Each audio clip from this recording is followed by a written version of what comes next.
Shalom, selamat pagi jemaat yang dikasihi Tuhan, dimanapun Anda berada, kiranya berkat Tuhan selalu melimpah dalam hidup saudara. Pagi ini saya akan menyampaikan renungan dengan judul, Mengenal dan Menjadi Serupa dengan Kristus. Filipi 3 ayat 10-16 berbunyi demikian. Yang ku kehendaki ialah, mengenal dia dan kuasa kebangkitannya, dan persekutuan dalam penderitaannya, di mana aku menjadi serupa dengan dia dalam kematiannya, supaya aku akhirnya beroleh kebangkitan dari antara orang mati.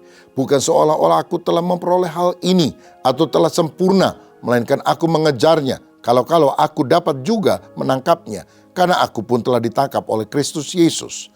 Saudara-saudara, aku sendiri tidak menganggap bahwa aku telah menangkapnya, tetapi inilah yang kulakukan. Aku melupakan apa yang telah di belakangku dan mengarahkan diri kepada apa yang di hadapanku, dan berlari-lari kepada tujuan untuk memperoleh hadiah, yaitu panggilan sorgawi dari Allah dalam Kristus Yesus. Karena itu marilah kita yang sempurna berpikir demikian. Dan jikalau lain pikiranmu tentang salah satu hal, hal itu akan dinyatakan Allah juga kepadamu. Tetapi baiklah tingkat pengertian yang telah kita capai kita lanjutkan menurut jalan yang telah kita tempuh. Amin. Saudara, sebagai anak-anak Tuhan kita harus memiliki persekutuan yang lebih intim, lebih akrab, lebih dalam dengan Kristus. Sehingga kita mengenal dia bukan hanya dari katanya orang. Katanya dia pembuat mujizat, katanya dia bisa menyembuhkan, katanya dia bisa memberkati. Tetapi kita ngalami secara pribadi Tuhan itu seperti apa. Dulu pada waktu Paulus menjadi penganut agama Yahudi, yang dia ikuti hanyalah sederetan aturan-aturan dan seabrek aturan-aturan tambahan dalam Taurat, Talmud dan sebagainya.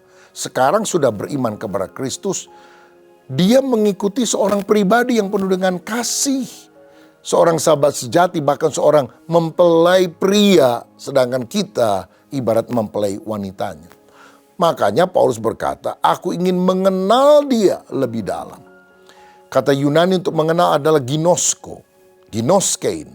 Mengenal bukan hanya dengan logika, tetapi mengalami pribadi kebersamaan dengan dia. Kata Ibrani yang sepadan dengan itu adalah yada. Seperti Adam mengenal istrinya Hawa dan melahirkan anak. Pengenalan yang sangat intim antara suami dan istri. Nah, ini juga harus berlaku secara rohani. Kita dengan Tuhan, kita makin akrab, makin intim. Seperti suami mengenal istri, istri mengenal suami. Begitu juga kita dekat sekali dengan Tuhan. Sehingga istilahnya Tuhan belum ngomong, baru memberikan isyarat saja kita udah tahu apa yang dimaksudkan oleh pasangan kita. Begitu juga halnya dengan Tuhan. Nah, berjalan bersama dengan Tuhan itu meliputi pengalaman yang menyakitkan loh saudara. Paulus berkata, aku ingin bersekutu dalam penderitaannya. Kenapa menderita sebagai anak-anak Tuhan itu merupakan pengalaman istimewa? Karena Alkitab berkata kepada kamu dikaruniakan bukan hanya untuk percaya, tapi juga menderita untuk dia. Filipi 1 ayat 29 berkata, sebab orang yang mau beribadah kepada Tuhan akan menderita aniaya. Saudara, kalau kita hidup benar, hidup berkenan, jujur, gak mau korupsi, bisa saja kita mengalami aniaya dari orang-orang yang tidak suka dengan kita. Tapi itu adalah kemuliaan. No cross, no crown, no pain, no gain. Tetapi pengalaman bersama Tuhan juga merupakan pengalaman dengan kemenangannya. Supaya aku juga menjadi satu dalam kebangkitannya. Dalam kematian, penderitaan, juga dalam kebangkitan, kemenangannya. Saudara, saya percaya di dalam Kristus kita akan mengalami kemenangan-kemenangan yang besar. Mujizat-mujizat yang luar biasa. Jalan keluar terobosan yang dahsyat. Saya percaya iman yang besar bisa memindahkan gunung. Tapi kita juga perlu iman sejati yang tetap percaya kepada Allah walaupun gunungnya tidak pindah. Nah, ini adalah keseimbangan antara mengalami penderitaan dan mengalami kebangkitan, kemenangan bersama dengan Kristus. Apapun yang terjadi, suka atau duka, kita mau tetap setia kepadanya. Nah, Paulus sudah hidup bagi Kristus, karena itu dia telah mati terhadap dirinya sendiri. Sehingga dia hanya ingin memuliakan Kristus. Nah, sekarang kita akan lihat bagaimana kita bisa tumbuh dewasa rohani dan menjadi serupa seperti Kristus. Ada 3 hal yang kita harus miliki. Pertama, ada ketidakpuasan yang kudus. Ayat 12 tadi Paulus berkata, bukan seolah-olah aku telah memperoleh hal ini. Jadi dia belum sempurna, dia terus berupaya untuk mencapai kesempurnaan seperti Kristus. Saya percaya Paulus puas dengan Yesus. Tapi Paulus belum puas dengan kehidupan Kristennya. Karakternya harus bertumbuh makin seperti Kristus yang tanpa dosa. Saudara, ada banyak orang sekarang yang puas karena membandingkan diri dengan orang lain yang lebih jelek. Oh, saya lebih baik dari dia. Bahkan ada orang bilang, oh mendingan saya daripada dia. Saya mah cuma copet, dia garong. Wah saudara sekalian, pada copet sama garong sama-sama dosanya juga.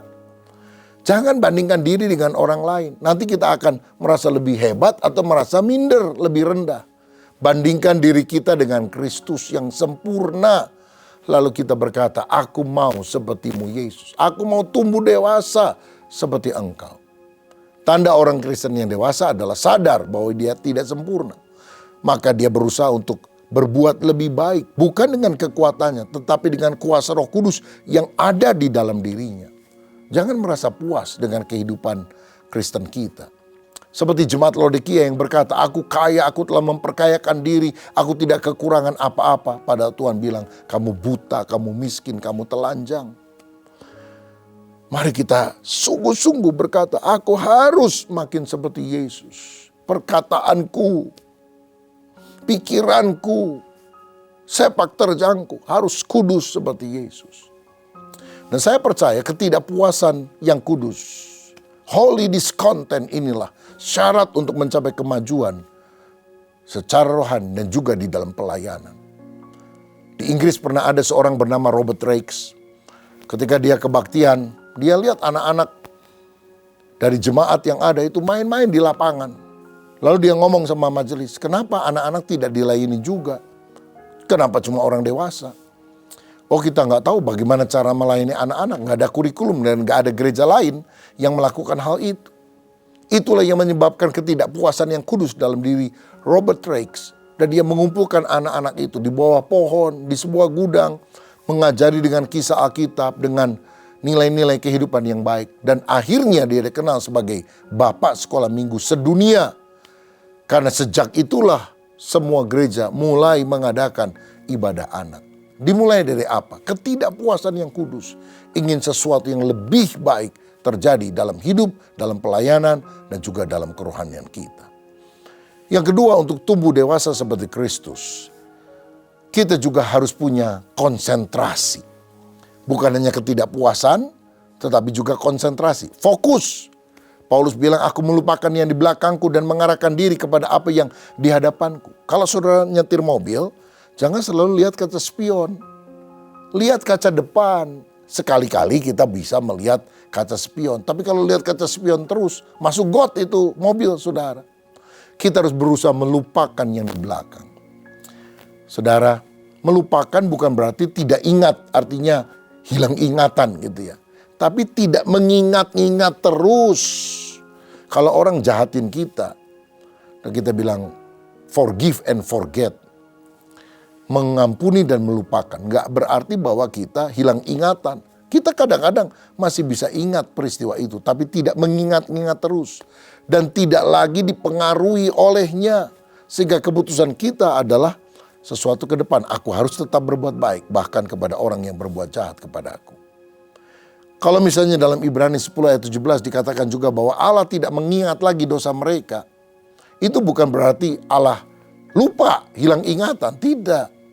Tetapi Allah tidak mau lagi dipengaruhi oleh kesalahan saudara. Sehingga dia menjatuhkan hal-hal yang buruk dalam hidup saudara. Dia mengampuni dan dia melakukan hal yang baik.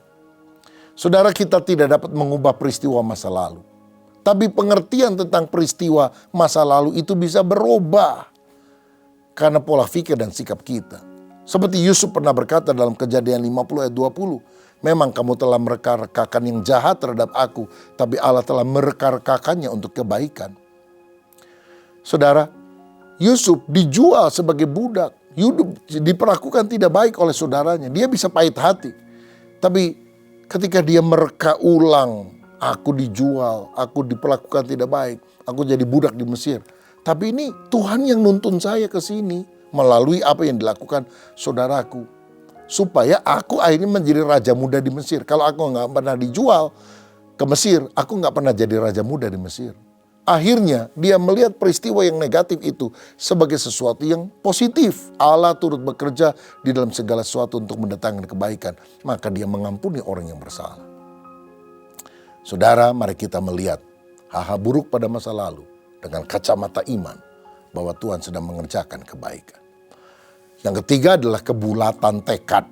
Aku berlari-lari kepada tujuan untuk memperoleh hadiah, yaitu panggilan sorgawi. Saudara, kita harus mengejar pertumbuhan rohani. Karena kita akan mendapatkan mahkota yang tidak akan layu yang Tuhan sediakan bagi kita. Keselamatan adalah anugerah.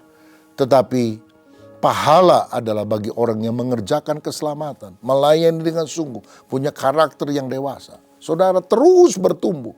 Karena ada pahala abadi. Ada mahkota kemuliaan yang Tuhan berikan bagi kita. Saya berdoa supaya kita menjadi orang Kristen yang makin dewasa di dalam Kristus. Tuhan Yesus memberkati. Mari kita berdoa. Bapa, terima kasih biar kami dibawa pada pertumbuhan rohani sesuai dengan kehendak-Mu. Urapi hamba-Mu, urapi kami semua supaya karakter kami yang tidak baik disingkirkan dan karakter yang baik kami miliki. Biar kami tidak puas dengan kondisi rohani kami. Bukan kami tidak bersyukur, tapi kami percaya kami harus menjadi serupa seperti Kristus. Berkat atas kami dalam nama Tuhan Yesus. Haleluya. Amin.